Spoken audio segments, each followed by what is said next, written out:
দিনদার লোক, উনি তার ঘোড়াটা নামাজের ওয়াক্তে এক যুবক ছেলের কাছে দিয়ে বলছে, বাবা তুমি আমার ঘোড়ার রশিটা একটু রাখো, আমি নামাজ পড়ে আবার আমার ঘোড়া নিয়ে আমার গন্তব্যে চলে যাব।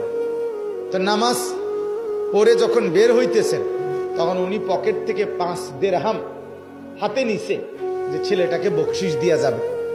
বের হইয়া দেখে একটু সামনে ঘোড়াটা তো আছে, কিন্তু ঘোড়ার যেটার উপরে চড়ে, ঘোড়ার লাগাম এবং ঘোড়ার জিন মানে সিট যেটার উপরে বসে আলগা বানানো, এইটা নাই।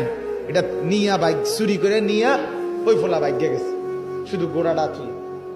এখন ওই লোক ঘোড়াটাকে হাতে ধরে সামনে হাঁটতে হাঁটতে কোনো এক দোকানে গেছে সামনে কাছাকাছি, যেখানে এই লাগাম জিন ওই যে বসার সিট এগুলো বিক্রি করে। গিয়েই ঢুকে দেখছে তার এই জিনটা যেটা একটু আগে থেকে নিয়ে গেছে এটাই ঝুলতেছে এই দোকান। জিজ্ঞাসা করছে, ভাই এই জিনটা যে এই সিট এইটা কত? একটু আগে আমি এক ছেলের থেকে এটা 5 দিরহাম দিয়া কিনে রাখছি, এখন আপনি যাই দেন। আমরা ওস্তাদের কাছে শুনছি।